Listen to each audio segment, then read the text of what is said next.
The lights on Gateway Station 7 never truly went dark. They only dimmed to a pale blue glow during the night cycle, casting long shadows across the crowded refugee processing sector. Martinez walked his usual route through the maze of temporary shelters and sleeping forms, his boots making soft sounds against the metal floor. He had been working security on the station for 8 months now, ever since he left the Marines. The pay was decent, the work straightforward, and most importantly, nobody asked him about the border wars or why he walked with a limp. The refugees here had their own problems. They did not care about his past. Stopped at the corner of Section 12, his hand resting on the grip of his stunner out of habit. Something had caught his eye. A small figure sat curled against the wall, two worn travel bags pressed tight against her body. She was awake, her large eyes watching the corridor with the kind of alertness that did not belong on an exhausted refugee. Most of the displaced people on the station had spread out, trying to find any comfort they could. But this one had chosen a defensive position in the corner, her back protected by two walls, her bags serving as both pillow and shield. Had seen soldiers sleep like that. He had slept like that himself in places where relaxing meant dying. He approached slowly, making sure his footsteps were loud enough to hear.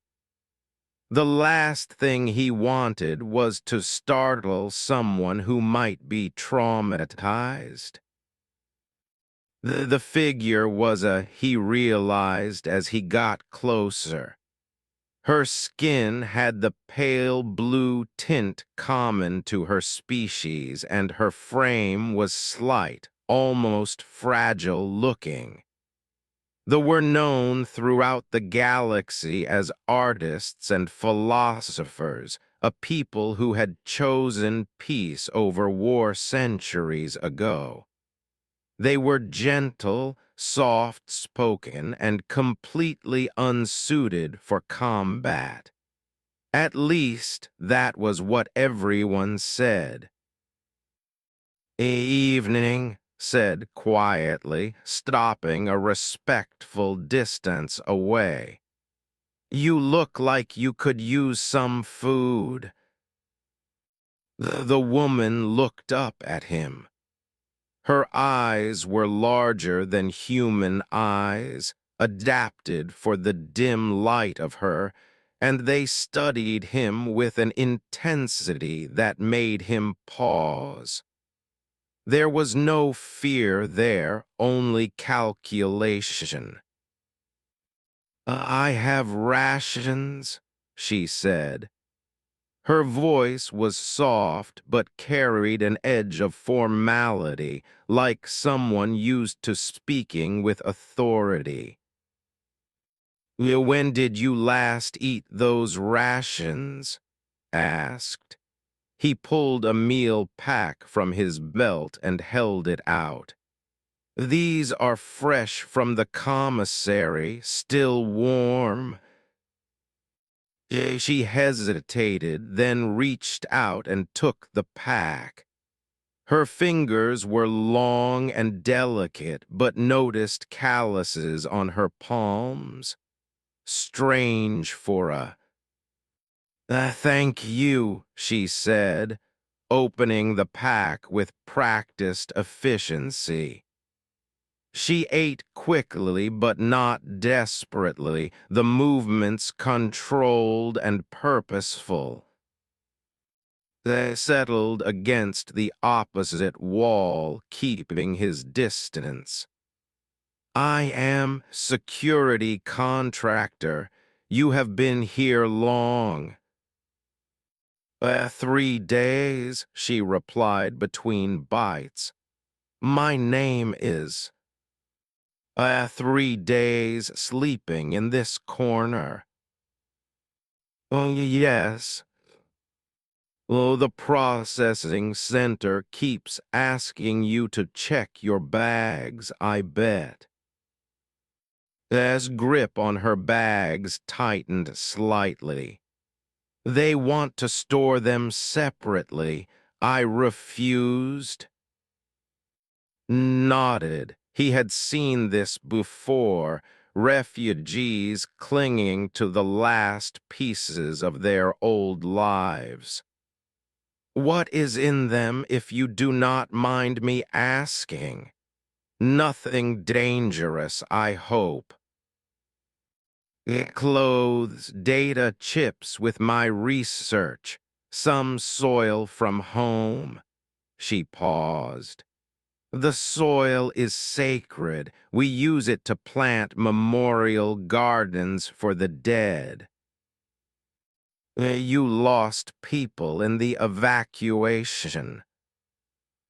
It was not a question.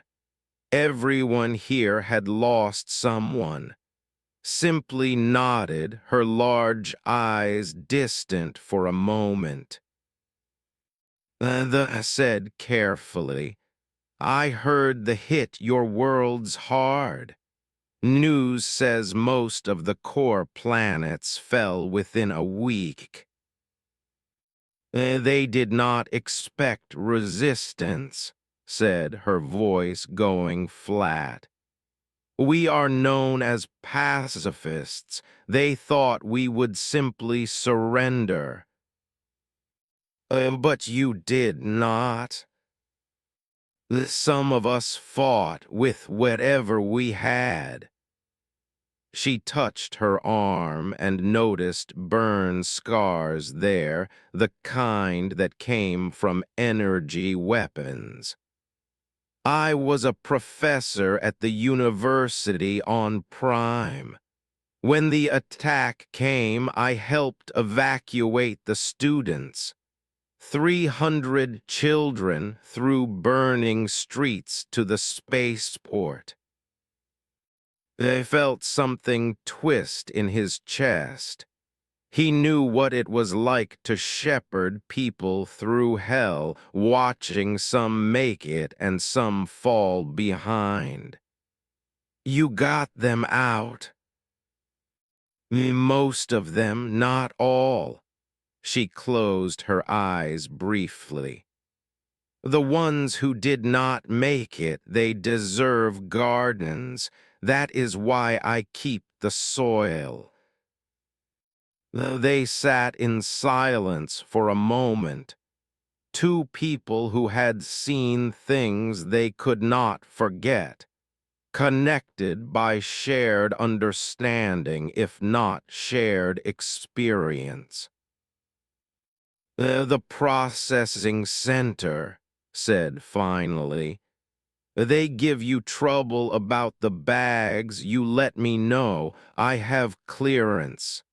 I can make sure they treat them right. Looked at him again with that calculating gaze. Why would you help me? Shrugged, because you remind me of someone. A soldier I knew after a bad mission. Same look in the eyes, same way of sitting. He stood up, his knee protesting. Try to get some real sleep. The station is safe for now. He started to walk away, but her voice stopped him. She said. How far are they from here? They turned back. Most refugees did not ask that question. They did not want to know. 2 systems out, last I heard, but the station has defenses. We have time. Time, repeated, as if testing the word. Yes, there is always time until there is not. Something about the way she said it made pause. There was knowledge in those words, the kind that came from experience. But he did not push. Everyone here had secrets, stories they were not ready to tell. Get some rest, he said again, and continued his patrol. But as he walked away, he found himself looking back. Had shifted her position slightly, and he realized she now had a clear line of sight to 3 different approaches. Her bags were positioned where she could grab them and move in an instant. The stance of someone who expected trouble. Had been around enough combat veterans to recognize the signs. Whatever had been before the war, whatever profession she claimed, she had learned to think like a soldier. And soldiers, even retired ones like himself, recognized each other. He made a mental note to check on her again during his next shift. Something told him there was more to the quiet professor than anyone suspected. And given the rumors about scouts in nearby systems, the station might need people who knew how to handle themselves when things went wrong. Gateway Station 7 hummed around them, a fragile bubble of safety in an increasingly dangerous galaxy. Thousands of refugees slept in its corridors, hoping for a better tomorrow. Most of them were artists, merchants, families just trying to survive. But here and there, scattered among the displaced masses, were others. People like who knew how to fight. People like who slept beside their bags and watched the corridors with eyes that never truly rested. The galaxy was changing. War was spreading. And on Gateway Station 7, in a dim corner of Sec found in the same corner the next morning, looking even more tired than before. She had her bags clutched close, and when he approached with 2 cups of station coffee, she managed a weak smile. You did not sleep, observed, handing her one of the cups. Sleep is a luxury, said, taking the coffee gratefully. I closed my eyes for short periods. That was enough. That is not healthy. Neither is war, yet here we are. Could not argue with that. He sat down beside her, close enough to talk quietly, but far enough to respect her space. Look, You cannot stay in this corner forever.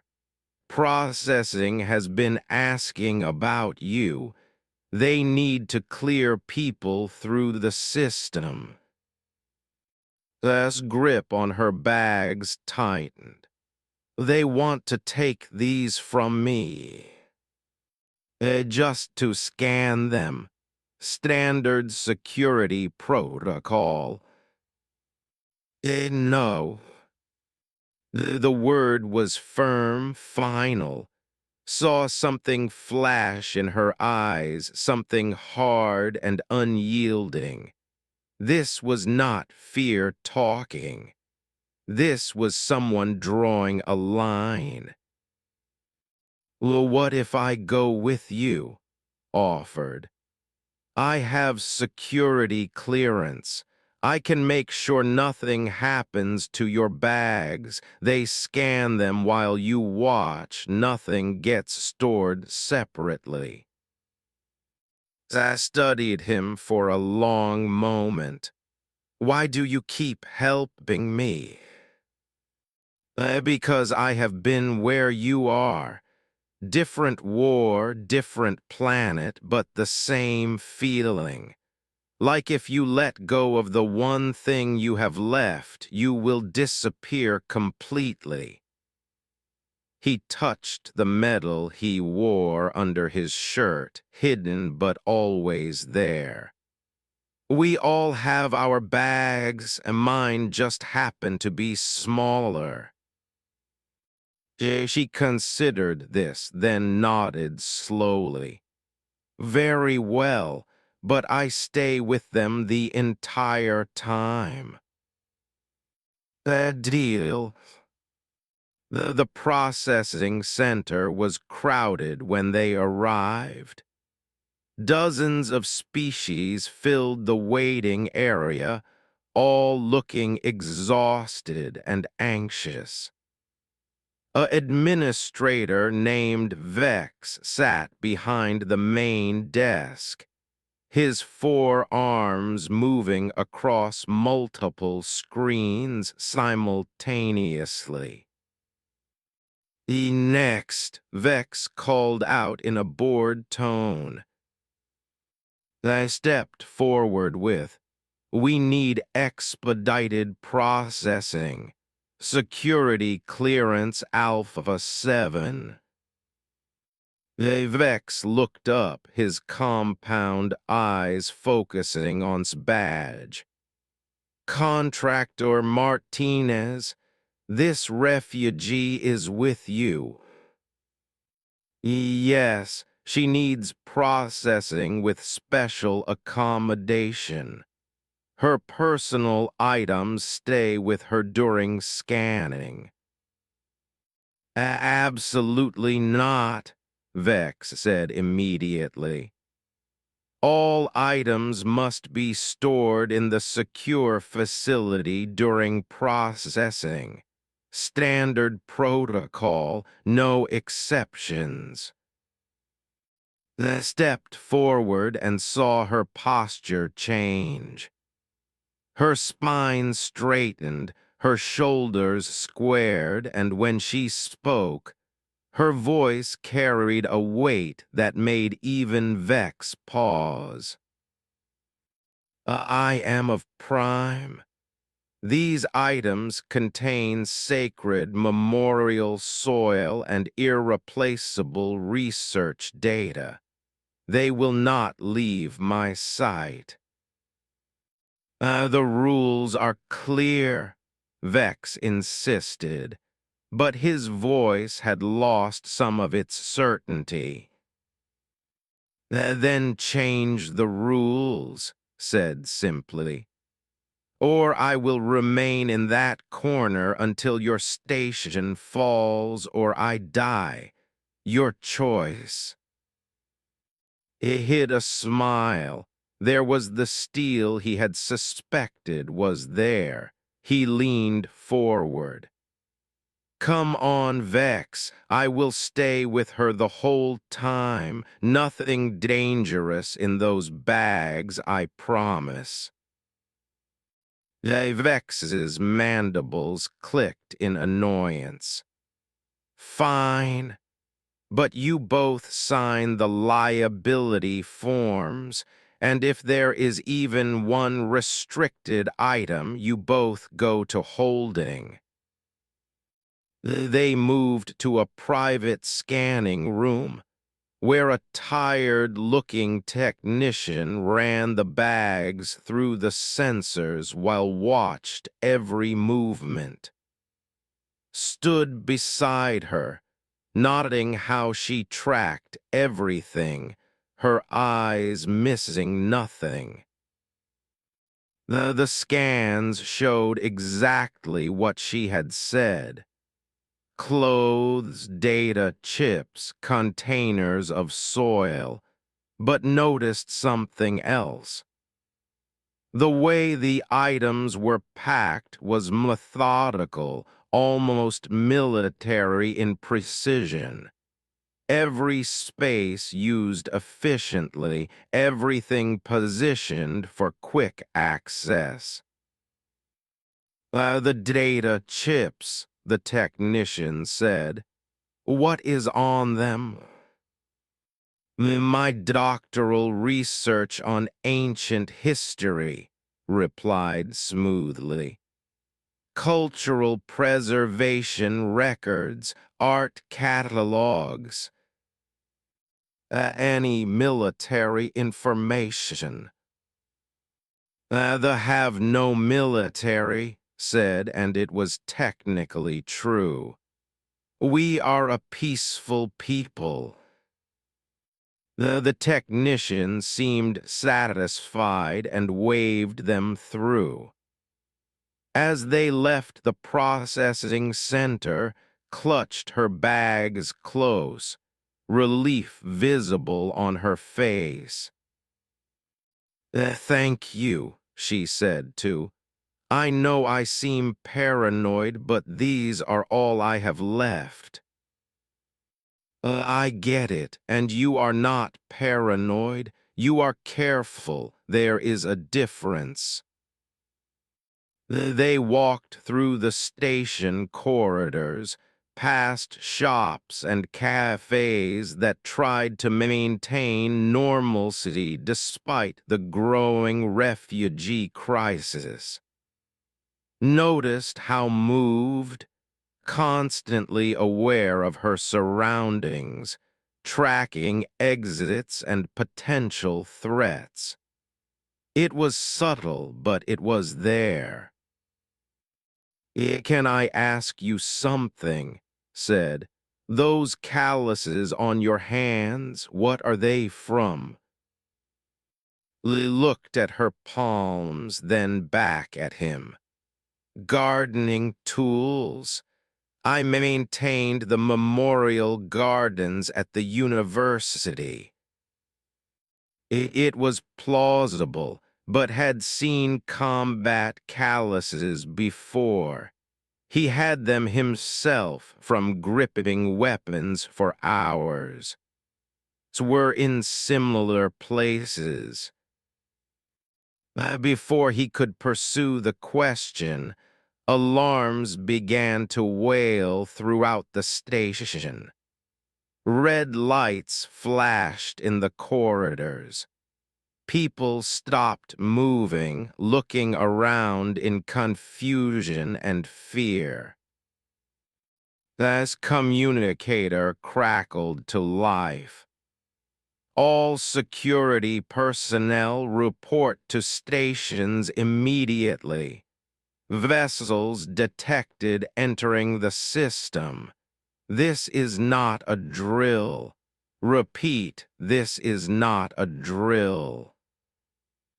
The corridor erupted into chaos. People started running, screaming, pushing. Years of pent-up fear came flooding out all at once. Grabbed's arm to keep her from being swept away by the crowd. Come with me, he shouted over the noise. Security center is safer than out here. nodded, and they pushed through the panicking mass of refugees.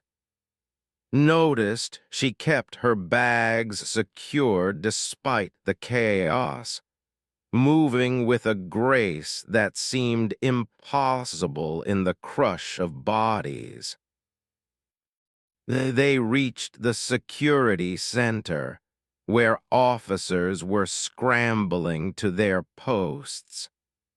The main screen showed the tactical situation.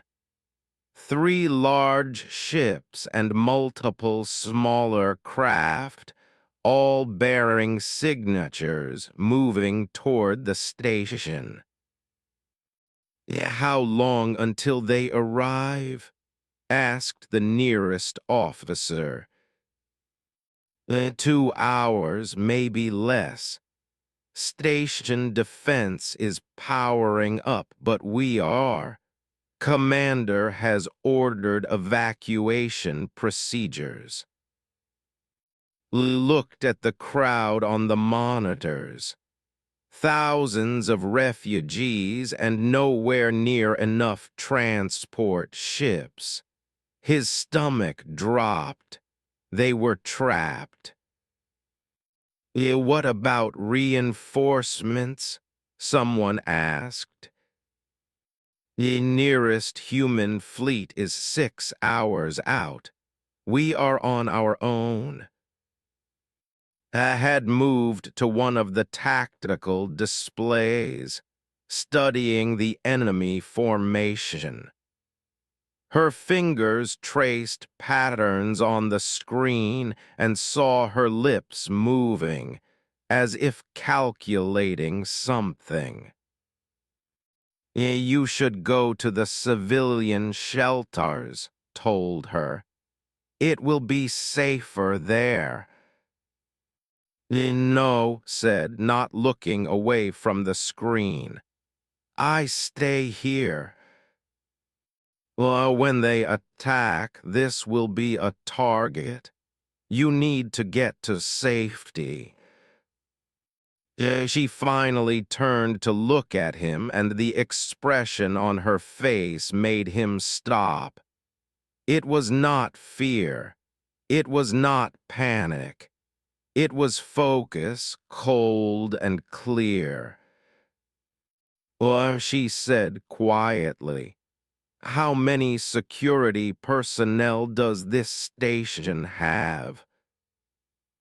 About 200. Why?"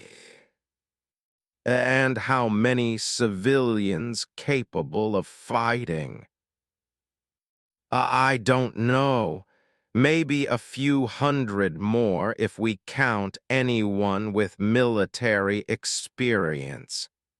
But most of the refugees are civilians." Looked back at the screen, her jaw set. "Then we will need every advantage we can get." Something in her tone made pause. "What are you thinking?" Before she could answer, the station shuddered. On the screen, they could see the fighters had launched, moving ahead of the main fleet. They would arrive in minutes, not hours. The station commander's voice came over the speakers. "All personnel battle stations. Civilian population proceed to emergency shelters immediately. This is a priority 1 alert." Grabbed his rifle from the equipment locker. Around him, other security officers were arming themselves, their faces grim. They all knew what did to stations they captured. Mercy was not in their vocabulary. He turned to tell to leave, but she was already opening one of her bags. His protest died in his throat as he saw what she pulled out. It was a piece of armor, flexible and light, colored in the traditional blues and silvers of ceremonial dress, but had seen enough combat gear to recognize function beneath form. This was not art. This was war equipment. Ere he said slowly, "What is that?"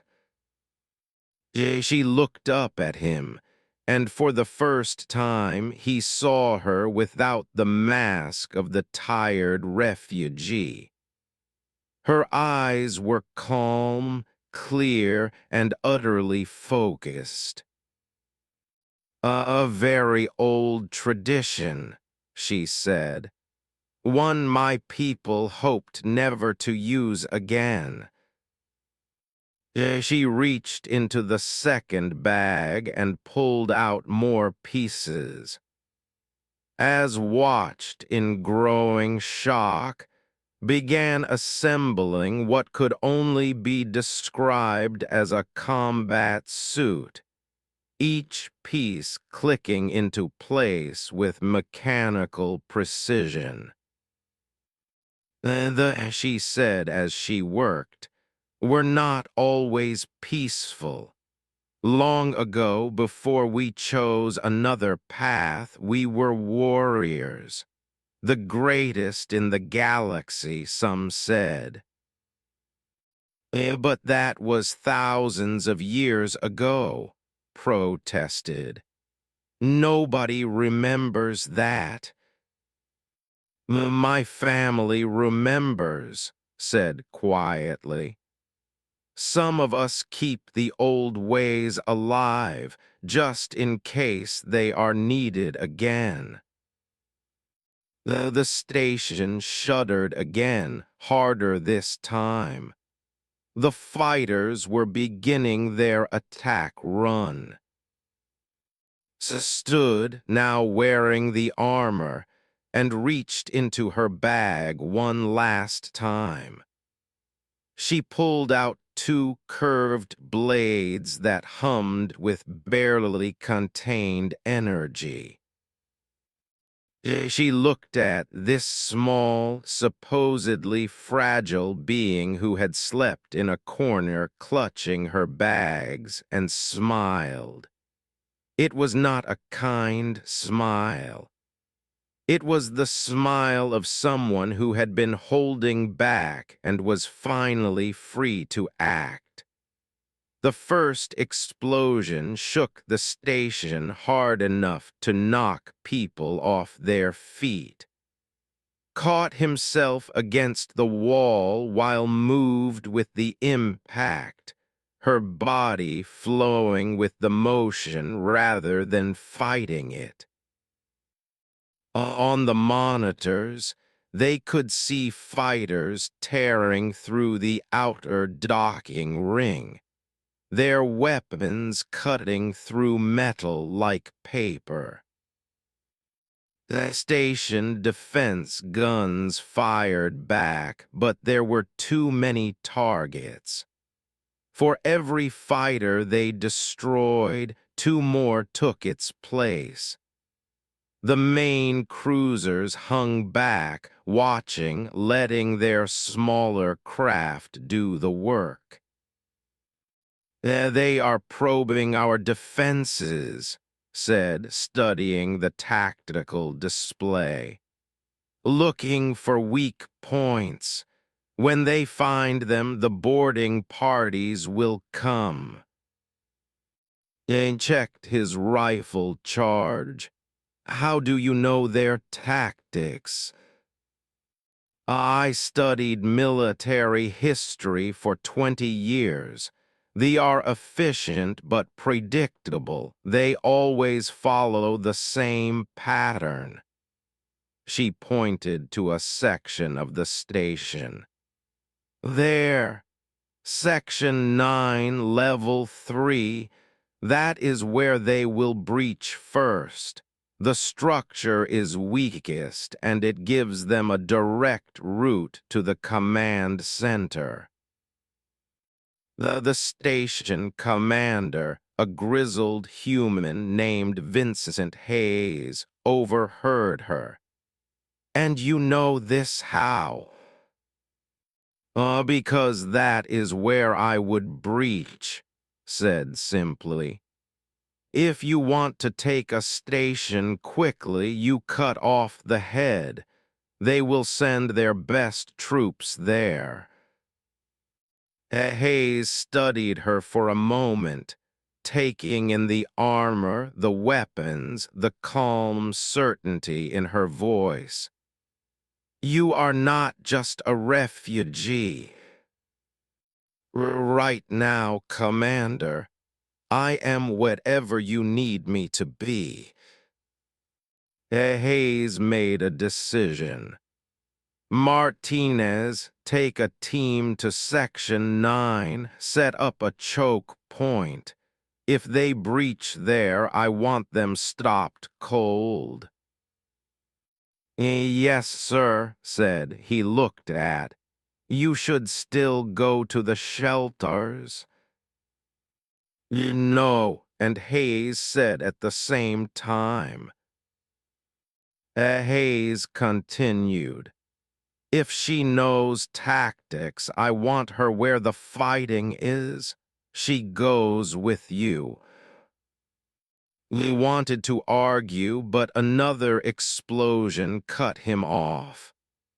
The lights flickered, and emergency power kicked in, bathing everything in red. "Go," Hayes ordered. "Now." Gathered 5 other security officers and ran toward Section 9, keeping pace easily despite her smaller size. They reached the corridor just as the breach alarm sounded. Metal groaned, and then a section of the outer wall exploded inward. Boarders poured through the gap. They were massive creatures, 8 feet tall and covered in thick armor plating. Their weapons were brutal, designed to tear through both metal and flesh. They roared as they charged, the sound designed to terrify. "Defensive positions," shouted, taking cover behind a support pillar. His team spread out, opening fire. Energy bolts filled the corridor, hitting armor with minimal effect. One of the creatures took 3 direct hits and kept coming. It raised its weapon, targeting the security officer to its left. I then moved. She was fast, faster than had thought possible. One moment she was beside him, the next she was in front of her blades singing through the air. The energy weapons found gaps in the armor that should not have existed, sliding through joints and weak points with surgical precision.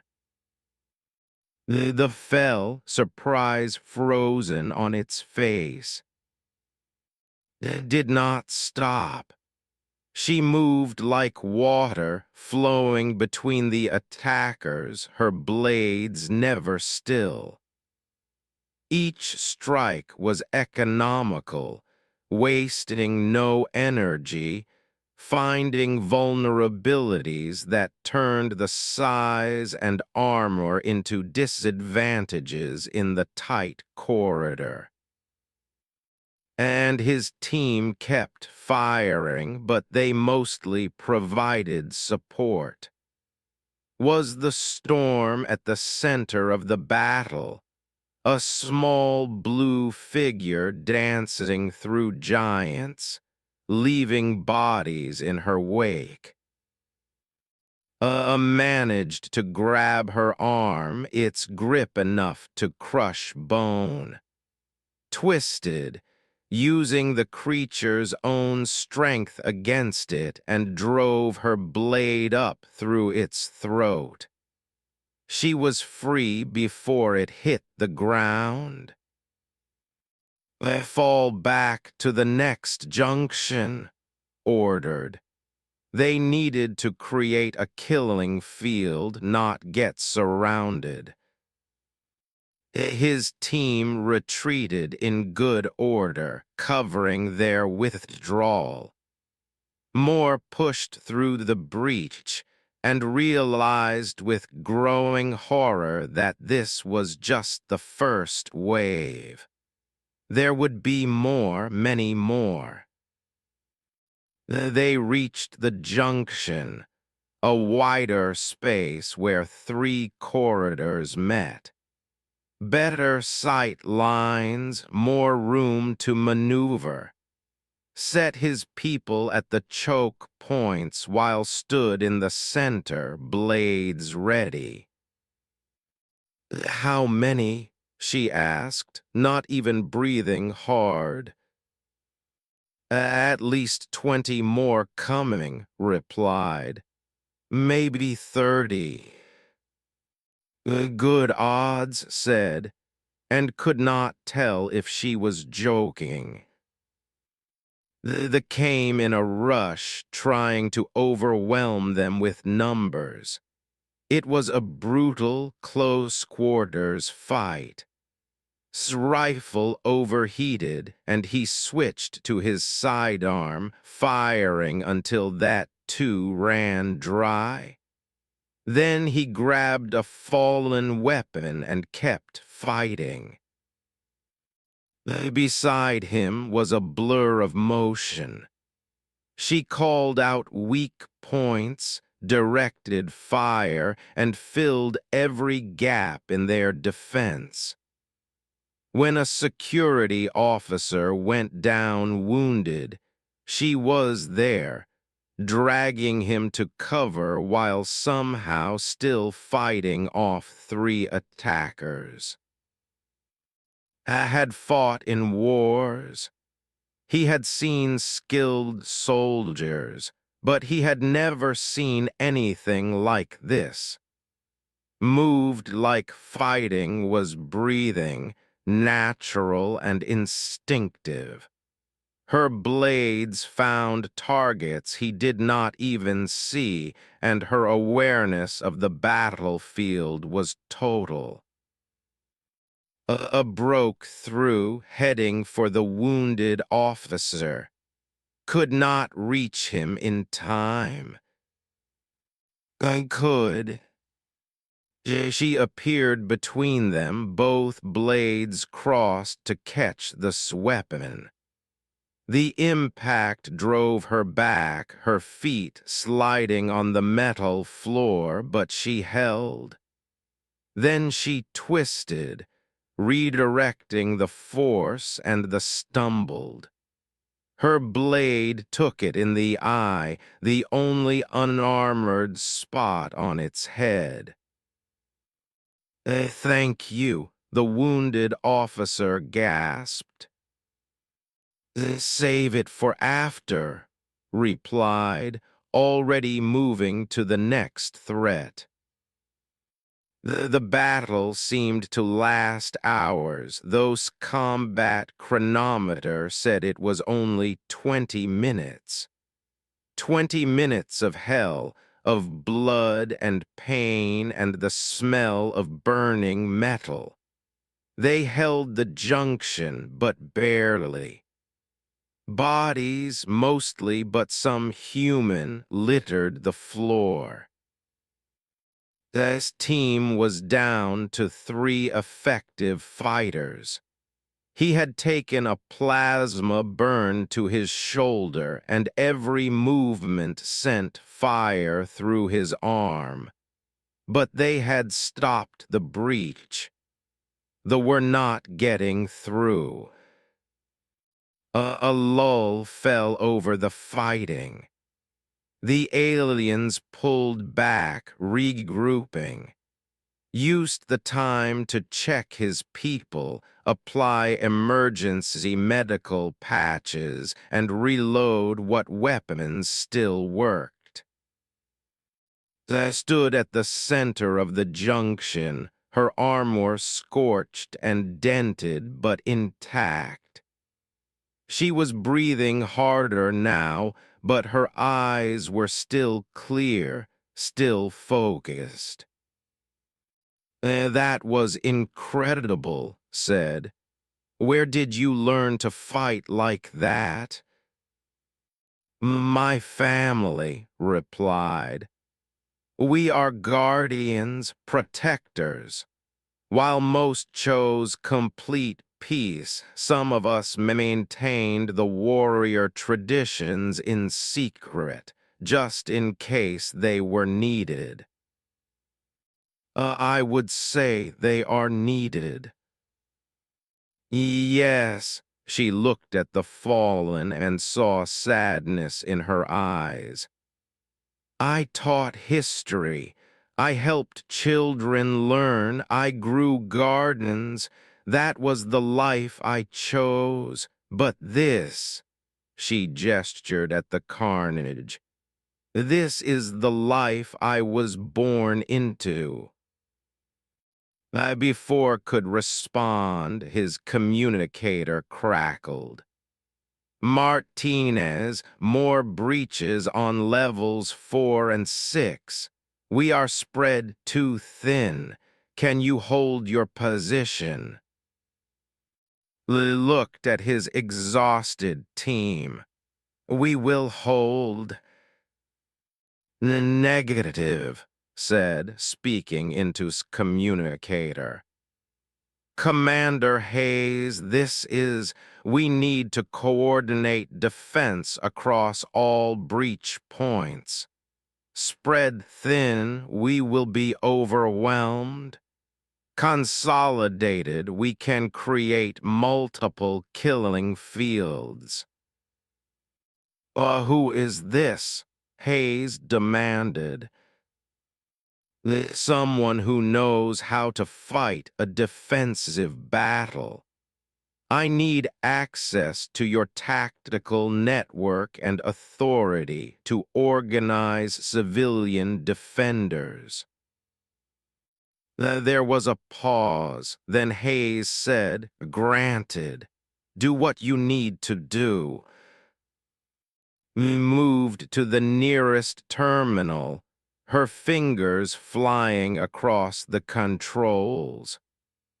Watched as she pulled up station schematics, marked enemy positions, identified choke points and defensible positions. There, she said, pointing.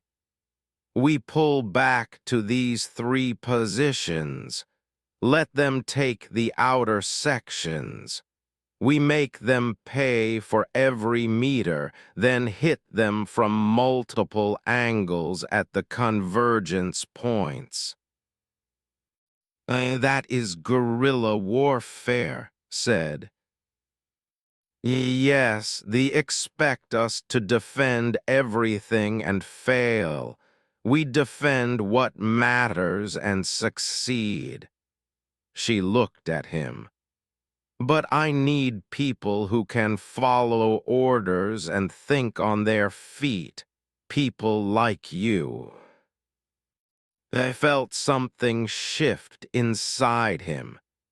He had been drifting since leaving the service, just going through motions. But here, now, with this impossible woman giving orders and making sense of chaos, he felt purpose again. Tell me what you need. Over the next hour, transformed the scattered defense into something coordinated. She identified every refugee with combat experience, regardless of species, and put them where they could be most effective. She studied the attack patterns and anticipated their moves, setting traps and ambushes. They became her right hand, taking her strategies and making them work on the ground. They formed a partnership, her tactical mind and his practical experience combining into something greater than either alone. The pushed deeper into the station, but now they were bleeding for every step. Defensive positions held, and her counterattacks hit them where they were weakest. In the security center, Commander Hayes watched the tactical display with growing amazement. "Who is she?" he asked no one in particular. One of his officers pulled up's file. "Says here she is a university professor, ancient history." Hayes snorted. "And I am the Emperor of Earth. That woman is a warrior, one of the best I have ever seen." On level 3 and prepared for the next wave. They were regrouping, bringing in heavier weapons. This was far from over. But as looked at, calm and focused despite the chaos, he felt something he had not felt in a long time. Hope. "Ready?" she asked. I checked his weapon, his team, his position. Everything was as good as it could be. "Ready," he confirmed. The station shook again, but this time it was different. The hull breach alarms had a different tone, more urgent, more desperate. Looked at the tactical display and felt his heart sink. They had adapted to its defensive strategy and were now hitting multiple points simultaneously, spreading the defenders thin. They stood in the security center, coordinating the defense with cold efficiency. She had been awake for over 30 hours, fought in 3 major engagements, and showed no signs of stopping. Had seen soldiers break under less pressure, but she remained focused, calling out orders and adjusting positions as the battle evolved. Section 14 is falling back, a communications officer reported. They need reinforcements. "Send Team 3, replied without hesitation. "Tell them to hold the secondary junction, not the primary. Let the take the primary, then hit them from both sides." Commander Hayes watched her work with a mixture of respect and disbelief. "How long can we keep this up?" Until reinforcements arrive or we run out of defenders," said bluntly. They have more troops, but we have better position. If we can hold for another 3 hours, the human fleet will be here. 3 hours is a long time. Oh, yes. Moved to stand beside, his wounded shoulder bandaged but still painful. We are down to 60% effective strength. People are exhausted. I know, said quietly. But if we break now, everyone dies. Exhaustion is better than death. An alarm sounded from one of the side stations.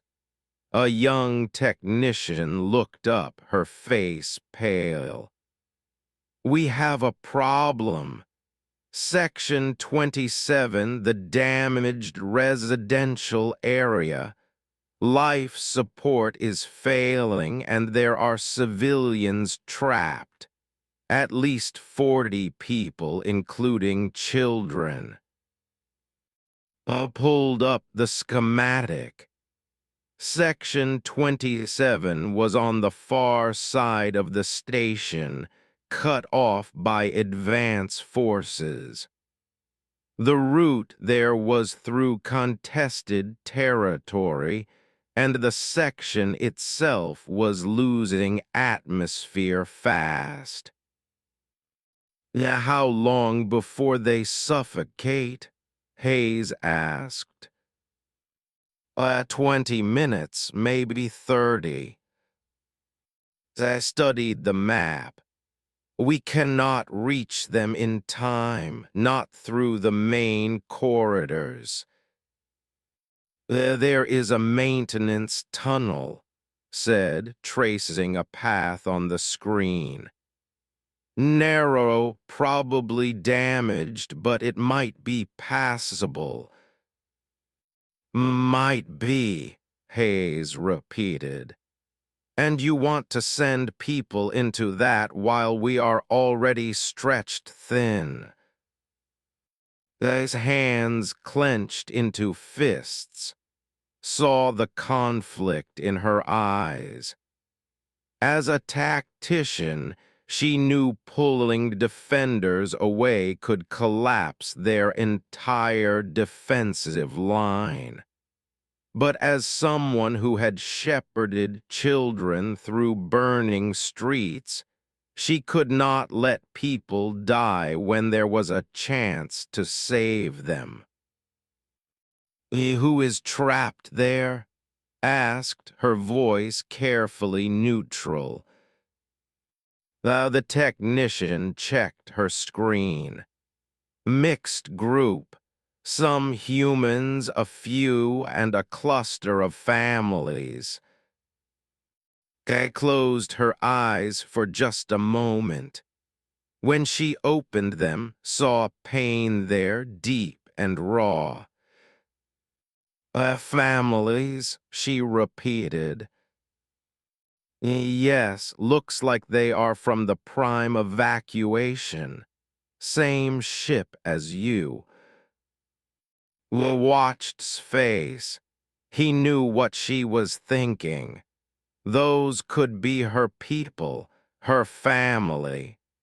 Her sister, who she had mentioned once, the nieces she had not heard from in weeks. But sending a rescue team meant weakening the defense.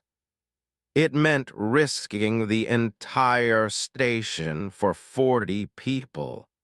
It was a choice no one should have to make. I stood frozen, her warrior's discipline cracking under the weight of impossible decisions. They made the choice for her. I will take a team, he said. We will get them out. No, started. You need to stay here. interrupted. The defense collapses without you. Everyone knows that, but those people will die without help, and I can give them that help. The route is through hostile territory. You will be cut off. Then I will fight through. I have done harder missions with worse odds. Grabbed his arm, and for the first time since he met her, he saw fear in her eyes. Not for herself, but for him. You could die, she said. So could you every time you step into a corridor. So could everyone on this station. Put his hand over hers. You taught me something these past few hours. You showed me that strength is not just about fighting. It is about making the hard choices, about trusting others to do what needs to be done. I cannot lose more people, whispered. Then give me a reason to come back, said. Keep this station safe. Finish the job you started. And maybe when this is over, we can plant some gardens together. As grip tightened for a moment, then she let go. She straightened, and the warrior mask slipped back into place. But her voice was rough when she spoke. Take Team 7. They know those maintenance tunnels, and take this. She handed him a small device. Emergency beacon. If you get trapped, I will find a way to reach you. Count on it, said. He started to walk away, then turned back. By the way, those families, I will make sure they know someone still cares about them. Gathered his team quickly. 4 volunteers because no one wanted to order people into what might be a suicide mission. There was Lisa Brooks, a combat medic with steady hands. A former Marine who knew demolitions, a mechanic named who understood the station's guts better than anyone, and surprisingly, Administrator Vex, who had processed bags and apparently decided he was tired of sitting behind a desk. You do not have to come, told Vex. Those are my people, too, Vex replied, all 4 arms checking his equipment.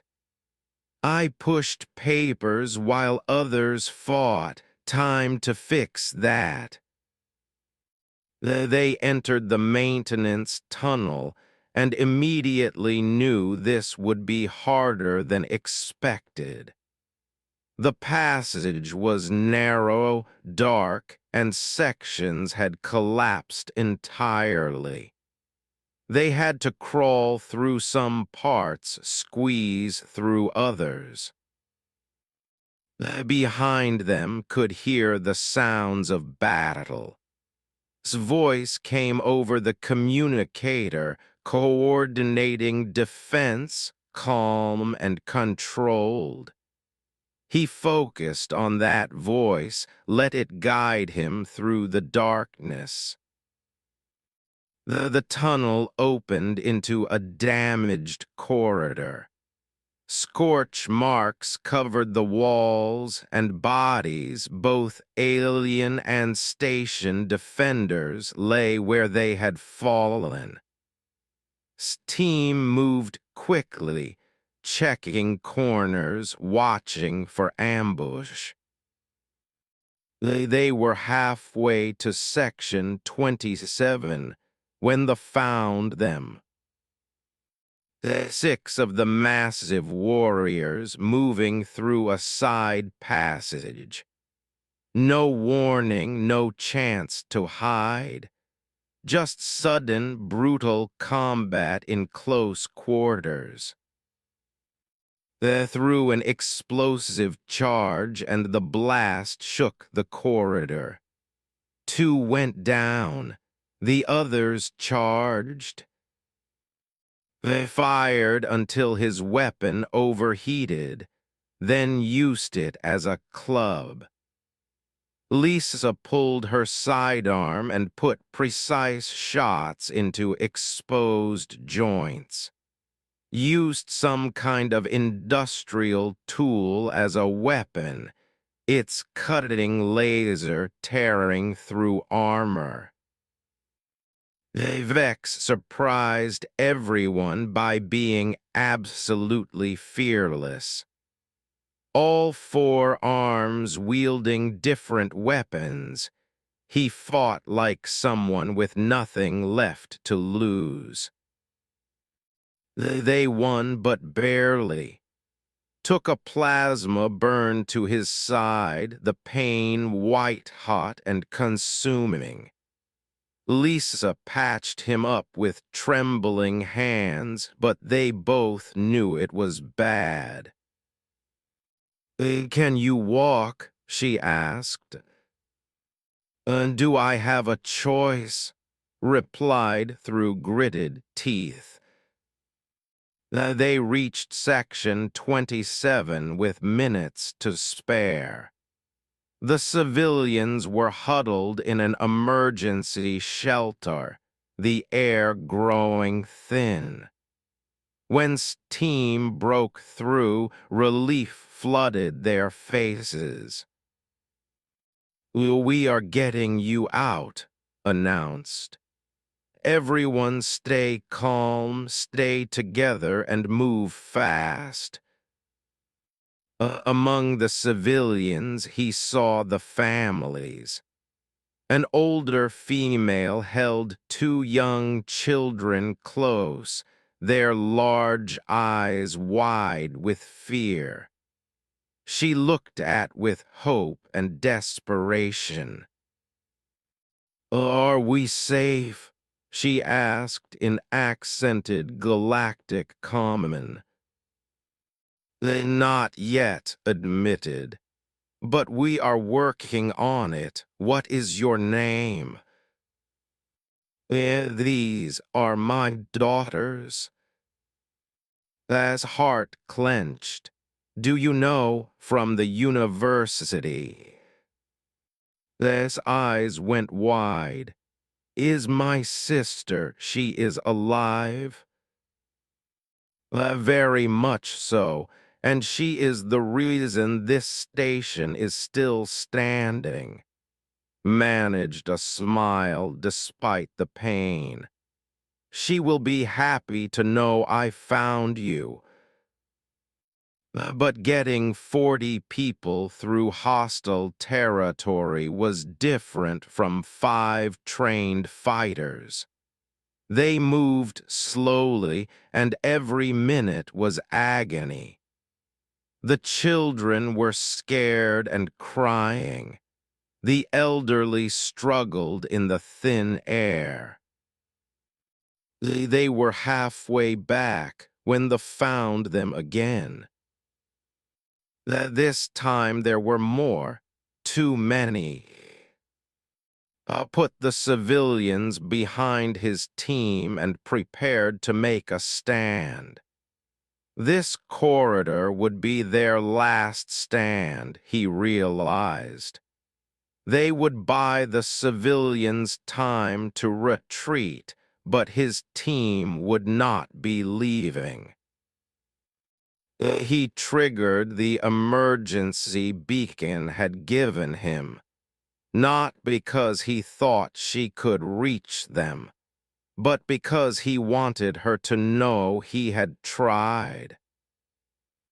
The advanced weapons raised, lifted his rifle, knowing it was pointless. Behind him, children were crying, was whispering prayers in the old language. Then the corridor exploded. Not from weapons, but from behind the aliens. Energy fire tore through their ranks, precise and devastating. They tried to turn to face this new threat, but they were caught between two forces now. Through the chaos saw her, yet covered in blood that was not hers, her armor dented and cracked, her blades singing as they found targets.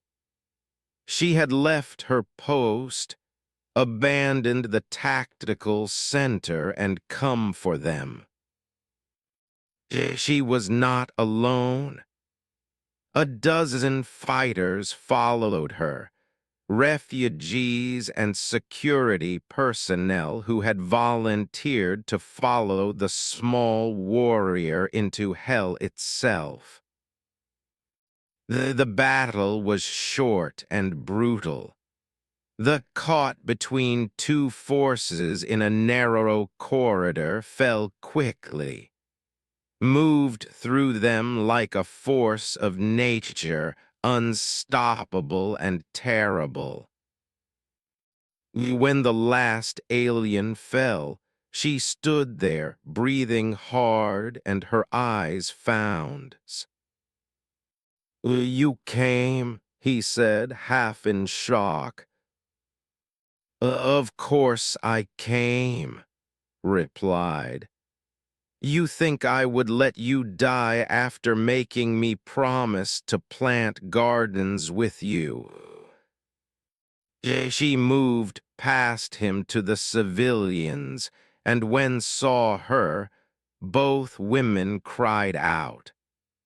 They embraced, and for just a moment the warrior disappeared, and there was only a sister who thought she had lost everyone. "We need to move," said finally, pulling away. "Commander Hayes is very angry with me for leaving my post." "How bad is it?" asked. The defense is holding barely, but we need to get back now." They moved as one group, fighters surrounding civilians leading from the front. Limped along, his wound burning, but refused help. They made it back to secure territory, and medics rushed forward to treat the wounded. Hayes was waiting for them, his face thunderous. "You abandoned your post?" "I did," agreed. "Court-martial me later. Right now, put me back in the tactical center." Hayes looked at her, at the rescued civilians, at team who had done the impossible. Then he shook his head. Get to your station, and next time you plan to play hero, give me a warning." Returned to the security center, and the children safe in the civilian shelters. She took up her position at the tactical display, and her hands moved across the controls with renewed purpose. Being treated by medics watched her through the observation window. She had risked everything to save them, to save her family. She had made the impossible choice and somehow made it work. On the tactical display, he could see the battle was turning. They were being pushed back, slowly but steadily. And in the distance, just at the edge of sensor range, human ships appeared. He woke up in the medical bay, his body aching but alive. Through the window, he could see the human fleet surrounding Gateway Station 7, their weapons trained outward, guarding against any return of the forces. The battle was over. A nurse noticed he was awake and came over. "How do you feel?" "Like I got hit by a cruiser," replied. "How long was I out?" 8 hours. You lost a lot of blood and that plasma burn was serious. You are lucky to be alive." "Lucky," repeated. He thought about the battle, the civilians they had saved, the impossible choices made. "Yeah, I guess I am." The nurse checked his vitals and adjusted his medication. "You have visitors waiting. Should I send them in?" Before could answer, the door opened and walked in. She was clean now, her armor removed, wearing simple civilian clothes. But she carried herself the same way, with that quiet confidence of someone who had stared down death and walked away. "You look terrible," she said, but her eyes showed relief. "You should see the other guy," joked weakly. They sat in the chair beside his bed. There was a long moment of silence, comfortable and understanding. "Oh, the station?" asked. "Intact, damaged but repairable." The human fleet arrived just as they were regrouping for another push. They retreated rather than face a full battle group. Casualties. 300 dead, twice that wounded. It could have been worse, it should have been worse. Looked at her hands. "We saved thousands because of the defensive positions, because people followed the plan." Because of you," corrected. "You organized the defense. You made it work." "We made it work," said firmly. "Your team, the volunteers, every person who stood their ground. I just pointed them in the right direction." That is leadership." They smiled slightly. "Perhaps. Commander Hayes certainly thinks so. He offered me a position as tactical advisor for the station." Did you accept?" "Not yet. I need to think about it." She reached into her pocket and pulled out a small plant, its blue leaves just starting to unfold.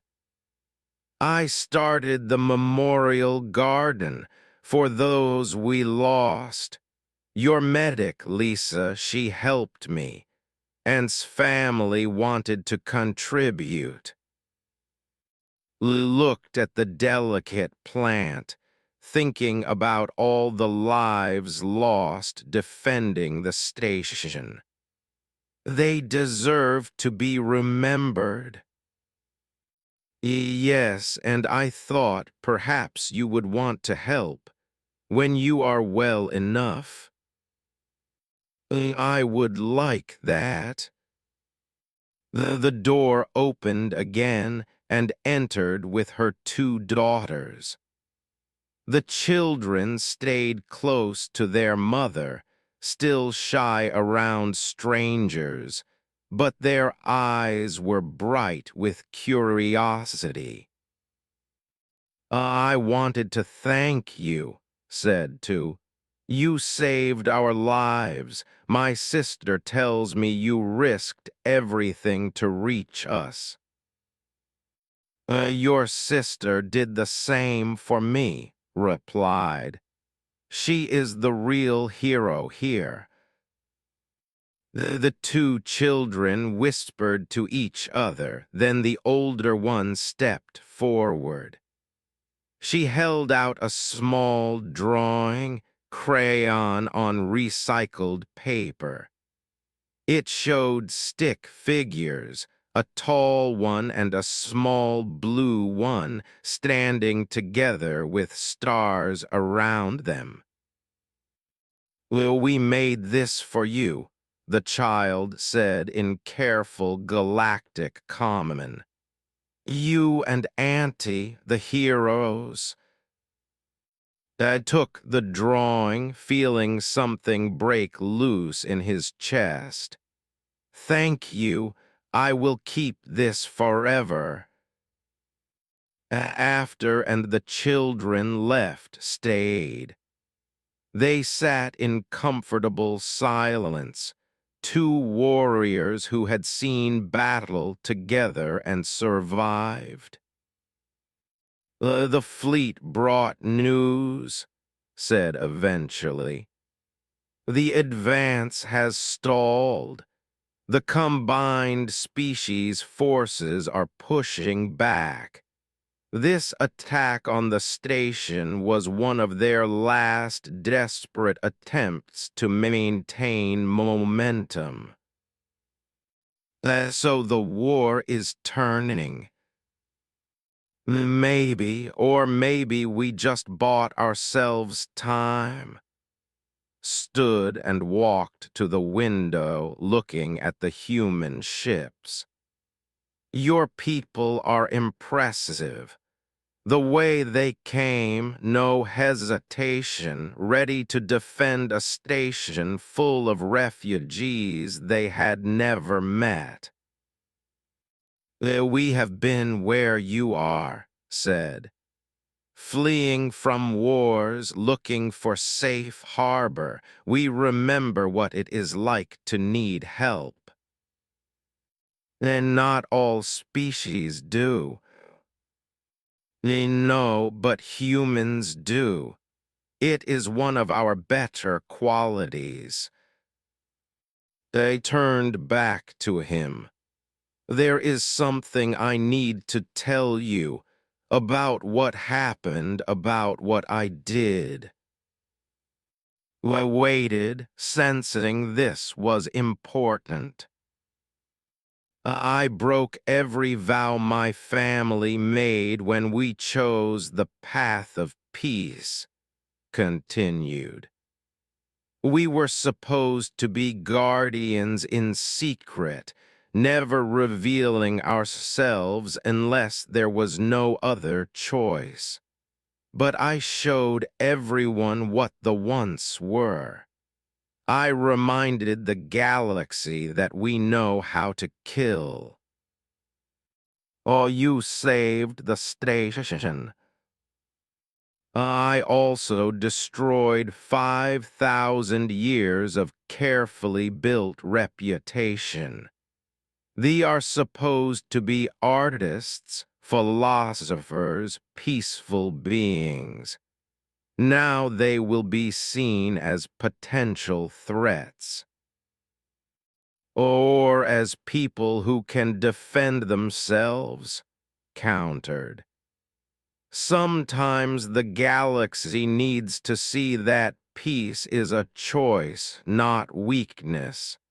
That choosing not to fight is different from being unable to fight. Considered this.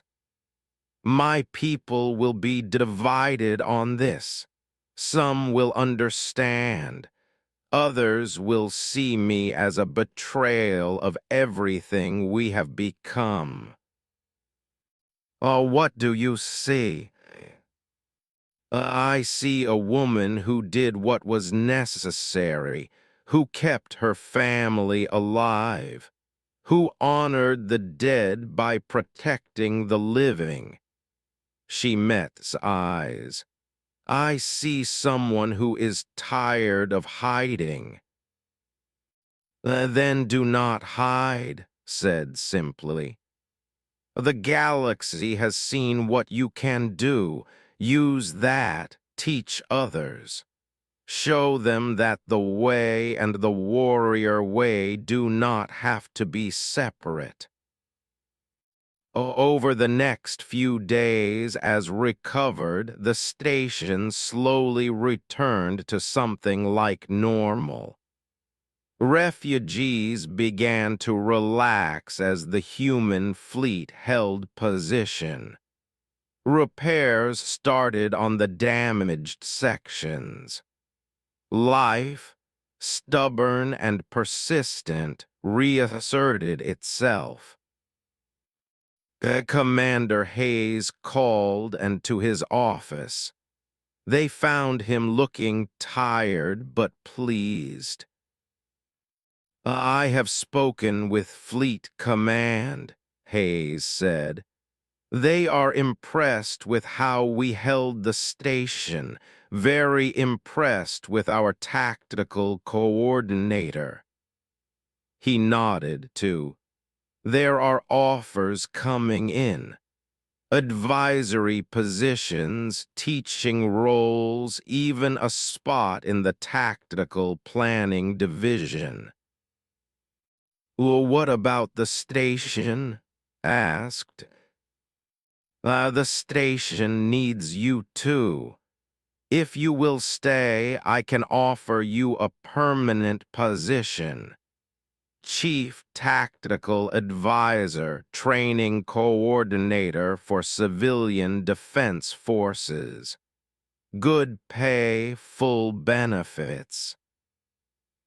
Lee looked at, what about you? Me, I am just a security contractor. No, Hayes said. You led a rescue mission through hostile territory and saved 40 civilians. That is not just security work. That is leadership. I am offering you a position as well. Security chief if you want it. Had not planned to stay on the station. After leaving the Marines, he had drifted, never settling anywhere. But thinking about the memorial garden they had started, about the people who depended on them, he found himself nodding. I accept. Good, Hayes said. Because we have about 5,000 refugees who need defense training, and you two are the best qualified to provide it. 2 weeks later, stood in what had become the station's memorial garden. It was larger now. Plants from dozens of species growing together in carefully tended beds. Each plant represented someone lost in the battle, and the garden had become a place of healing for the survivors. He was kneeling beside a new planting, her hands gentle as she worked the soil. She had taught the proper way to plant the memorial flowers, and he had taught her about human customs for honoring the dead. My sister is moving to New Harmony Colony, said as she worked. She wants a fresh start away from the war. That is good. Safe place for the children. Yes, she asked me to come with her. His heart sank, but he kept his voice neutral. What did you tell her? I told her I have work here, people who need me. Looked up, her large eyes reflecting the station lights. I told her I made a promise to a stubborn human about planting gardens, and I do not break my promises. They smiled. She understood. She said our family has always been stubborn. It runs in the blood. Finished planting and stood. Besides, someone needs to make sure you do not get yourself killed doing heroic things. I could say the same about you. They walked through the garden together, past rows of growing plants. Other people were there, tending their own memorial plantings, speaking quietly with family and friends. The garden had become the heart of the station, a place where different species came together in shared grief and hope. The first training class starts tomorrow, said. We have 200 volunteers signed up, all species, all backgrounds. Good. We will teach them how to defend themselves without becoming soldiers. How to fight when necessary, but choose peace when possible. The way. The new way, corrected. Combining old traditions with new understanding. My people chose peace 5,000 years ago because we had seen too much war. But we forgot that sometimes to protect peace, you must be willing to fight for it. Understood. He had spent years running from his warrior past, thinking that leaving the military meant leaving that part of himself behind, but had shown him something different. That being a warrior was not just about fighting. It was about protecting, about making hard choices, about standing up when others could not. I got a message from Fleet Command, said. They want to create a training program based on what we did here, teaching mixed species defense tactics. They asked if we would be interested in developing the curriculum. Are we? I think so. What we learned here about different species working together, about using everyone's strengths, that is valuable. It could save lives. Nodded slowly. Then we do it. We make something good come from the bad. They continued walking until they reached the section where had planted her personal memorial. The soil from Prime had been carefully divided and mixed with soil from Earth, creating a hybrid garden that was neither nor human, but something new. This is my favorite part," said softly, "where our worlds meet and grow together." I stood beside her, looking at the flowers that were just beginning to bloom. Blue and green, mixing in patterns that were beautiful precisely because they were unexpected. "I have been thinking," said, "about that first night when I found you sleeping beside your bags in the corner.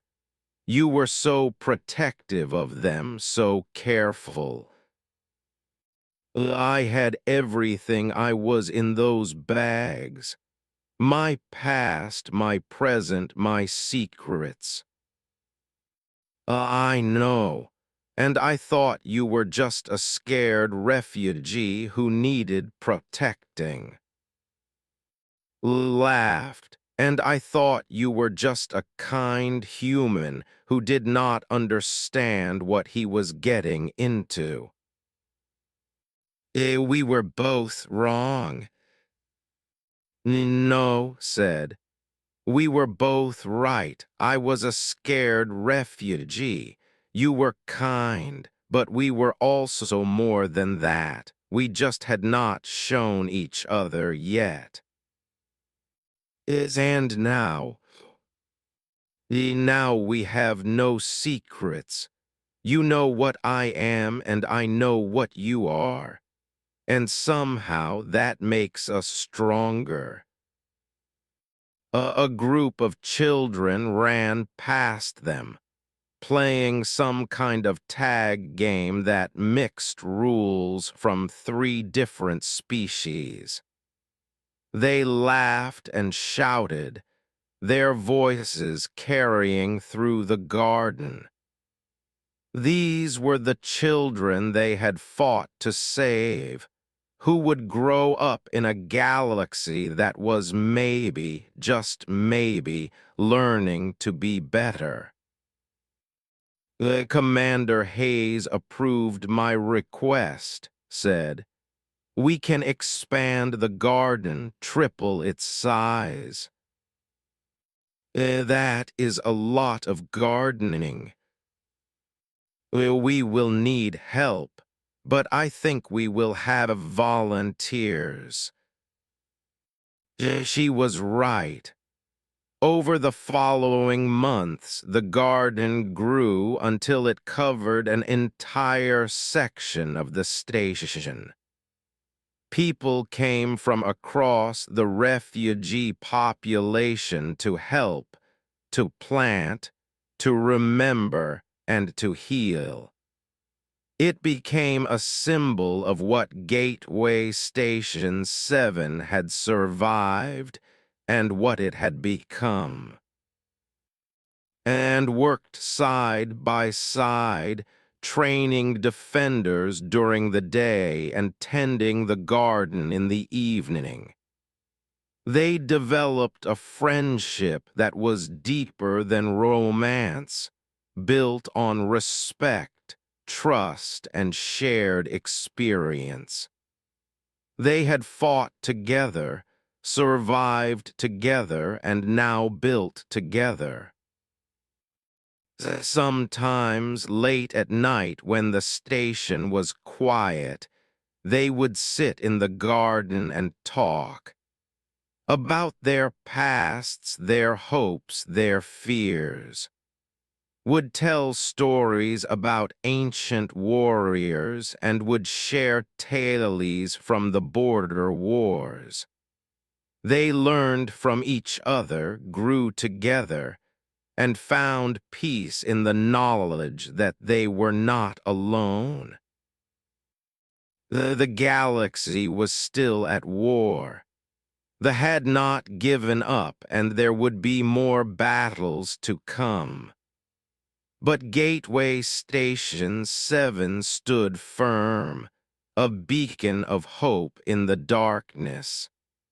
And at its heart was a garden tended by a human veteran and a warrior, two people who had found purpose in protecting others. One evening, as they finished planting a new section, turned to with a serious expression. I received word from home. The council wants to meet with me. They have questions about what happened here. Are you worried? Some of them will condemn me. Others will understand. But either way, I cannot hide what I am anymore. Good said. The galaxy should know the truth, that they are people of choice, not circumstance. That peace is something you chose, not something forced on you by weakness.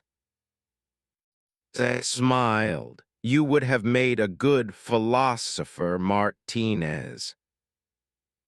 And you would have made a terrifying human marine. They laughed, and the sound carried through the garden, mixing with the rustle of leaves and the hum of the station around them. Life continued. People healed. The future remained uncertain, but they faced it together. As looked at the garden they had built, at the flowers representing lost lives now giving way to new growth, he realized something. When he had first found sleeping beside her bags in that corner, he had thought he was helping a refugee. But the truth was more complex and more beautiful. They had helped each other. The veteran who had lost his purpose and the warrior who had lost her people.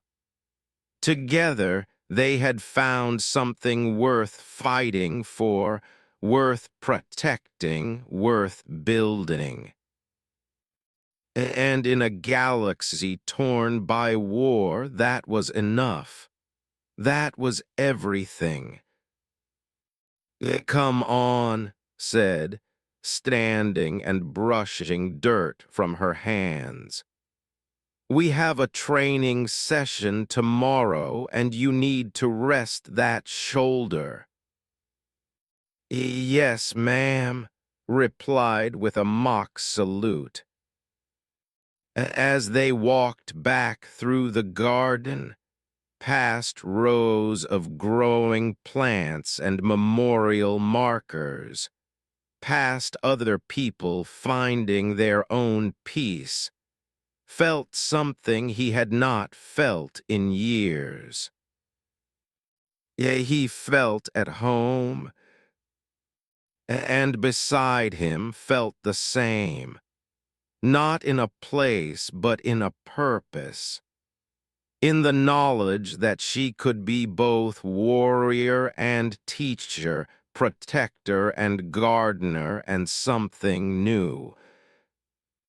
They had both slept beside their bags, carrying everything they were in fragile containers. But now those bags sat safely in their quarters, no longer needed as shields against the world, because they had found something better than hiding. They had found a way to live in the open, strong and unafraid, together facing whatever the galaxy would bring next. And in the memorial garden of Gateway Station 7, the flowers bloomed. Reinforcements had arrived. I closed his eyes, letting the pain medication take him. When he woke up, he decided he was going to tell that she was the bravest person he had ever met. And maybe, when this was all over, they really would plant those gardens together. They smiled, fierce and bright. Good. Let us show them what happens when they underestimate the peaceful species. The came again, and Gateway Station 7 stood firm. Not because of superior weapons or numbers, but because a tired refugee who slept beside her bags had finally shown the galaxy what they had once been. And what, when pushed, they could become again. So, she said, shall we discuss defense strategy, or would you prefer to keep starring? Realized his mouth was open. He closed it. Then, despite everything, he started to laugh. You really are full of surprises. You have no idea, replied. Now show me where they will try to board. I have some ideas. At 12, a tired human veteran and a refugee with secrets were about to discover just how much they would need each other in the days ahead. He finished his patrol and logged his report. Another quiet night, he wrote, no incidents. But deep down, he knew it would not stay quiet for long. It never did.